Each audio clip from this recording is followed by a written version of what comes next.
ओम श्री साईनाथाय नमः। आज हम श्री साईं सच्चरित में अध्याय 14 पढ़ने जा रहे हैं। श्री साईं सच्चरित अध्याय 14।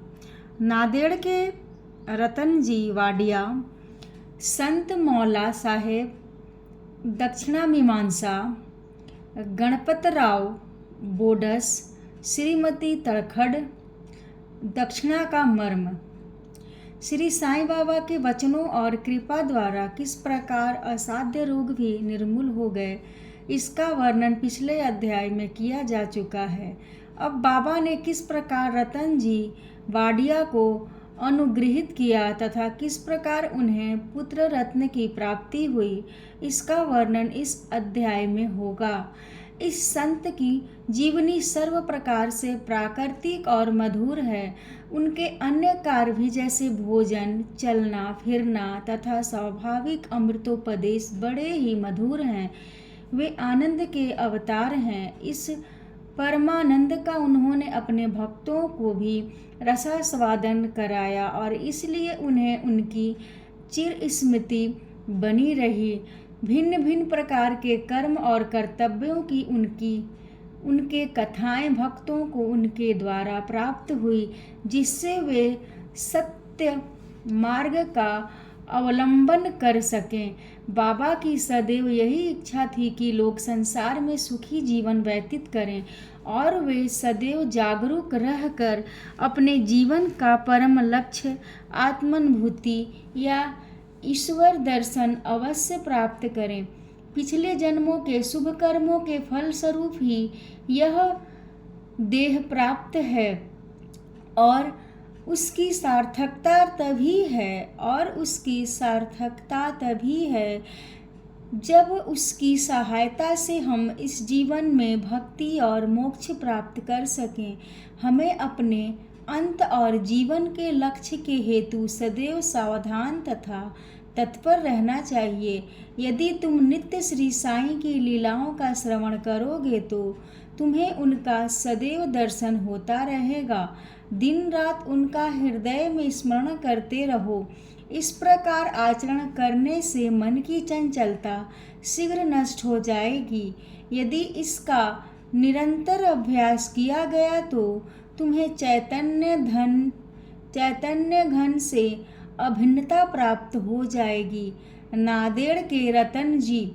अब हम इस अध्याय की मूल कथा का वर्णन करते हैं। नांदेड़ निजाम रियासत में रतन जी सापुर जी वाडिया नामक एक प्रसिद्ध व्यापारी रहते थे। उन्होंने व्यापार में यथेष्ट धनराशि संग्रह कर ली थी। उनके पास अतुलनीय संपत्ति, खेत और चरोहर तथा कई प्रकार के पशु, घोड़े, गधे, खच्चर आदि और गाड़ियां भी थीं। वे अत्यंत भाग्यशाली थे।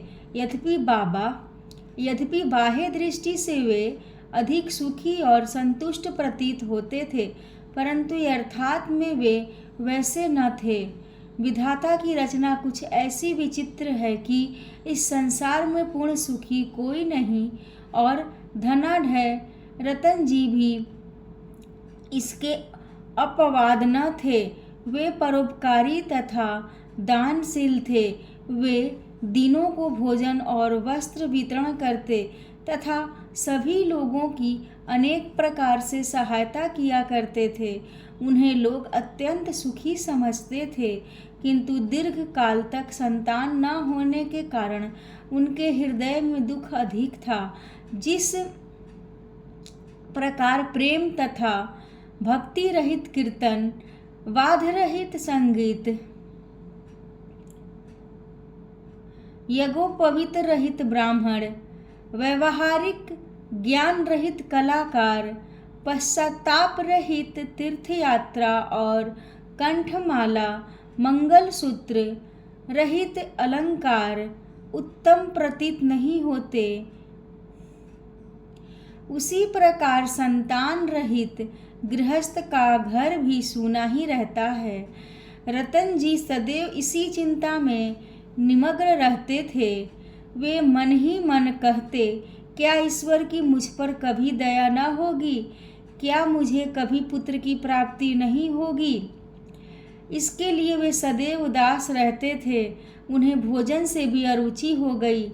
पुत्र की प्राप्ति कब होगी, यही चिंता उन्हें सदैव घेरे रहती थी। उनकी दासगणु महाराज पर दृढ़ निष्ठा थी। उन्होंने अपना हृदय उनके सम्मुख खोल दिया।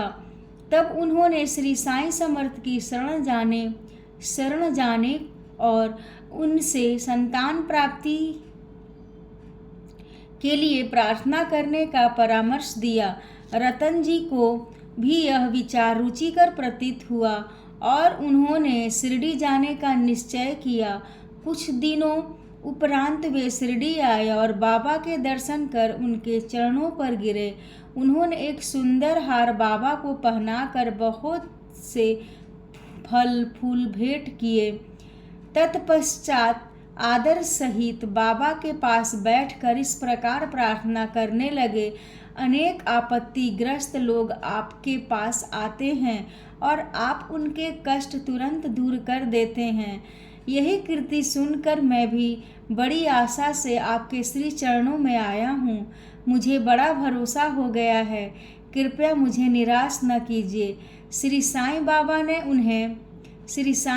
ने उनसे 5 रुपए दक्षिणा मांगी, जो वे देना ही चाहते थे, परंतु बाबा ने पुनः कहा, मुझे तुमसे 3 रुपए 14 आने पहले ही प्राप्त हो चुके हैं, इसलिए केवल शेष रुपए ही दो।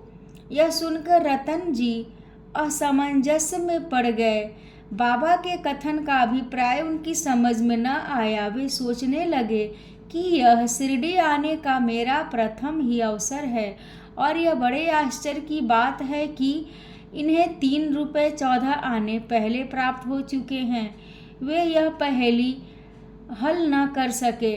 वे बाबा के चरणों के पास ही बैठे रहे तथा उन्हें दक्षिणा अर्पित कर दी। उन्होंने अपने आगमन का हेतु बतलाया और पुत्र प्राप्ति की प्रार्थना की। बाबा को दया आ गई। वे बोले, चिंता त्याग दो, अब तुम्हारे दुर्दिन समाप्त हो गए हैं। इसके बाद बाबा ने उदी देकर अपना वरद हस्त उनके मस्तक पर रखकर कहा, अल्लाह तुम्हारी इच्छा पूरी करेगा। बाबा की अनुमति प्राप्त कर रतन जी नांदेड़ लौट आए और शिरडी में जो कुछ हुआ उसे दासगणों को सुनाया। रतन जी ने कहा, सब कार्य ठीक ही रहा। बाबा के शुभ दर्शन हुए, उनका आशीर्वाद और प्रसाद भी प्राप्त हुआ, परंतु वहाँ की एक बात समझ में नहीं आई।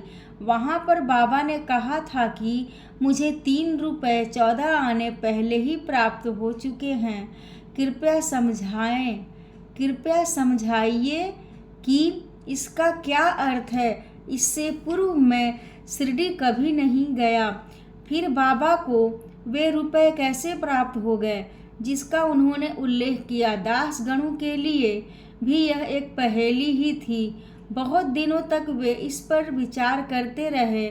कई दिनों के पश्चात उन्हें स्मरण हुआ कि कुछ दिन पहले रतन जी ने एक यवन संत मौली साहब को अपने घर पर आतिथ्य के लिए निमंत्रित किया था तथा इसके निमित्त उन्होंने कुछ धन व्यय किया था। मौली साहब नांदेड़ के एक प्रसिद्ध संत थे जो कुली का काम किया करते थे। जब रतन जी ने शिरडी जाने का निश्चय किया था, उसके कुछ दिन पूर्व ही मौली साहब अनायास ही रतन जी के घर आए।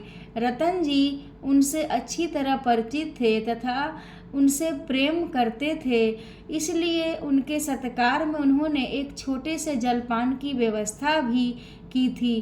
दासगणों ने रतन जी से आतिथ्य के खर्च की सूची मांगी और यह जानकर सबको आश्चर्य हुआ कि खर्चा 3 रुपए 14 आने ही हुआ था, न इससे कम था और अधिक। सबको बाबा की त्रिकालज्ञता विदित हो गई।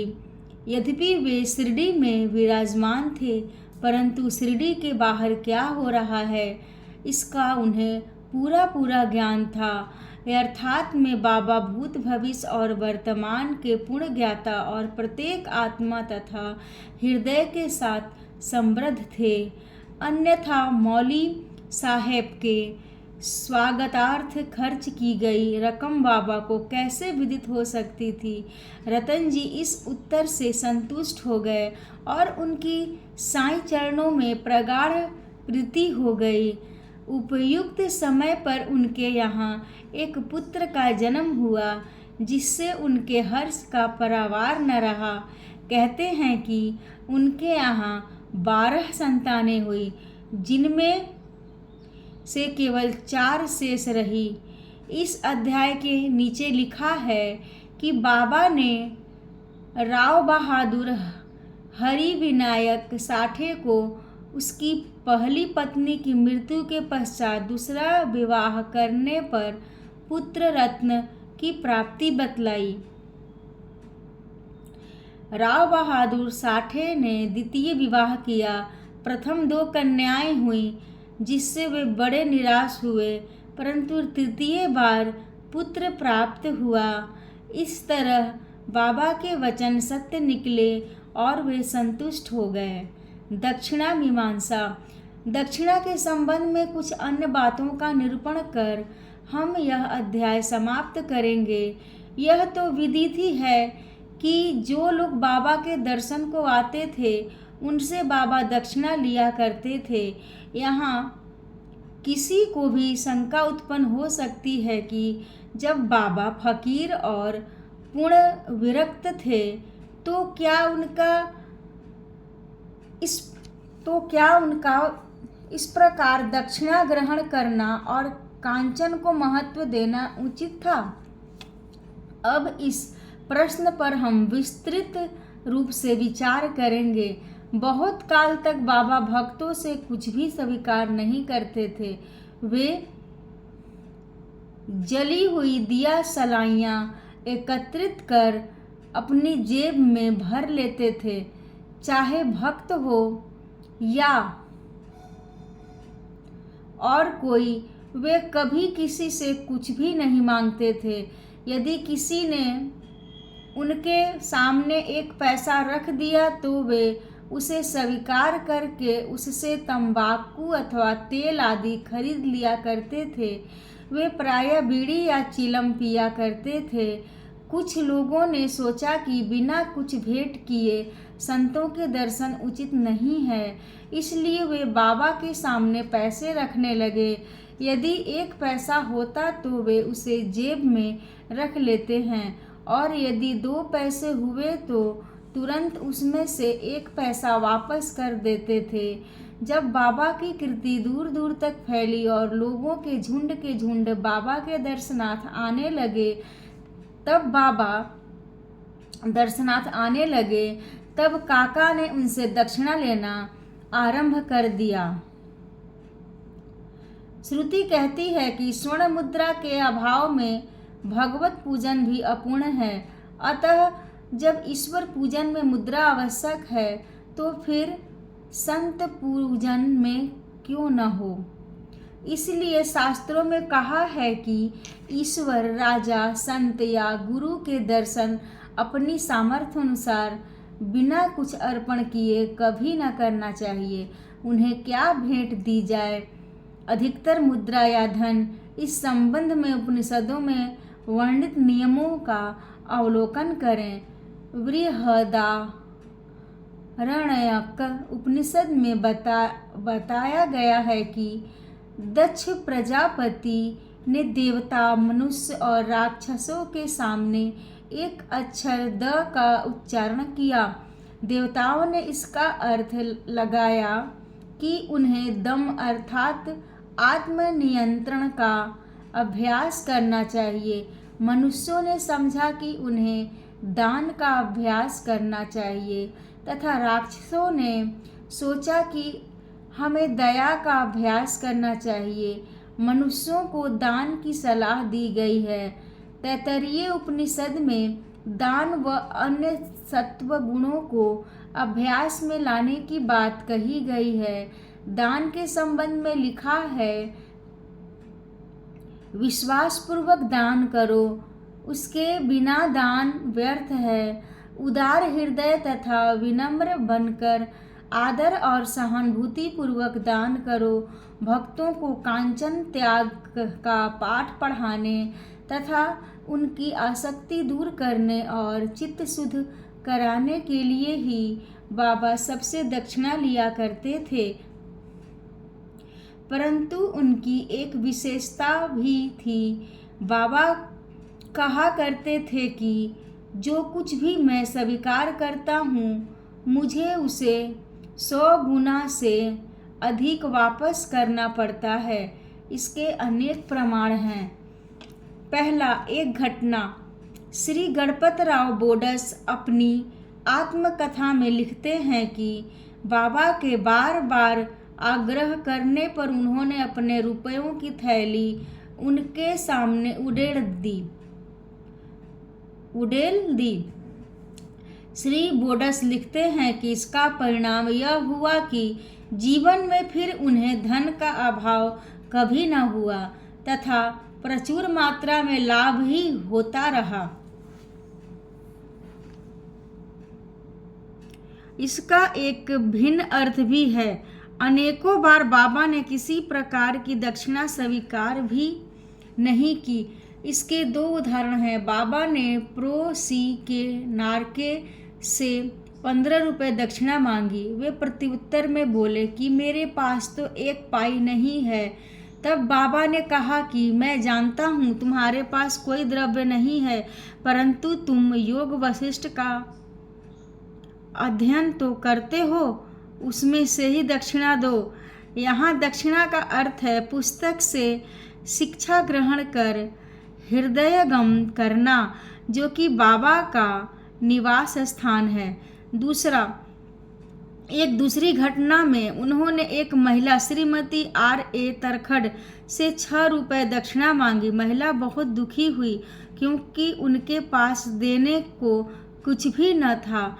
उनके पति ने उन्हें समझाया कि बाबा का अर्थ तो 6 रिपुओं से हैं, जिन्हें बाबा को समर्पित कर देना चाहिए। बाबा इस अर्थ से सहमत हो गए।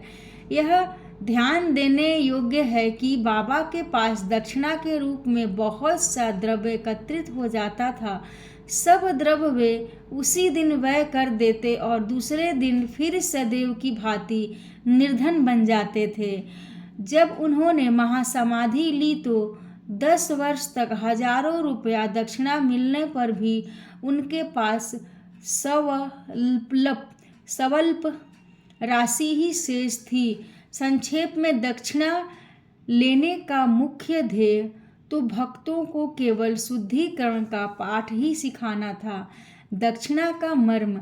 ठाणे के श्री बी. वही देव सेवानिवृत्त प्रांत मामलतदार, जो बाबा के परम भक्त थे, ने इस विषय पर एक लेख साईं लीला पत्रिका भाग 7 पृष्ठ 623 अन्य विषयों सहित प्रकाशित किया है, जो निम्न प्रकार है। बाबा प्रत्येक से दक्षिणा नहीं लेते थे। यदि बाबा के बिना मांगे किसी ने दक्षिणा भेंट की तो वे कभी तो स्वीकार कर लेते और कभी अस्वीकार भी कर देते थे। वे केवल भक्तों से ही कुछ मांग करते थे। उन्होंने उन लोगों से कभी कुछ न मांगा जो सोचते थे कि बाबा के मांगने पर ही दक्षिणा देंगे। यदि किसी ने उनकी इच्छा के विरुद्ध दक्षिणा दे दी तो वे वहाँ से उसे उठाने को कह देते थे। स्त्री और बालकों से भी वे दक्षिणा ले लेते थे। उन्होंने सभी धनाढ्यों या निर्धनों से कभी दक्षिणा नहीं मांगी। बाबा के मांगने पर भी जिन्होंने दक्षिणा न दी उनसे वे कभी क्रोधित नहीं हुए। यदि किसी मित्र द्वारा उन्हें दक्षिणा भिजवाई गई होती और उसे स्मरण न रहता तो बाबा किसी न किसी प्रकार उसे स्मरण कराकर वह दक्षिणा ले लेते थे। कुछ अवसरों पर वे दक्षिणा की राशि में से कुछ अंश लौटा भी देते और देने वालों को संभाल कर रखने या पूजन में रखने के लिए कह देते थे। इससे दाता या भक्त को बहुत लाभ पहुंचता था। यदि किसी ने अपनी इच्छित राशि से अभीष्ट भेंट की तो वे वह अधिक राशि लौटा देते थे।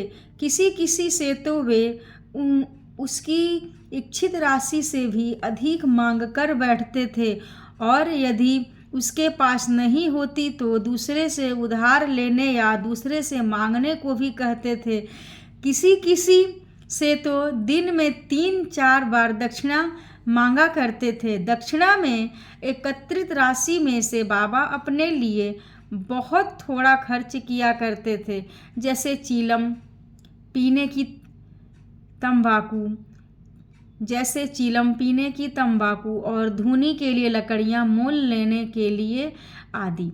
शेष अन्य व्यक्तियों को विभिन्न राशियों में भिक्षा स्वरूप दे देते थे। शिरडी संस्थान की समस्त सामग्रियां राधा कृष्ण माई की प्रेरणा से ही धनी भक्तों ने एकत्र की थी। अधिक मूल्य वाले पदार्थ लाने वाले से बाबा अति क्रोधित हो जाते और अपशब्द कहने लगते थे।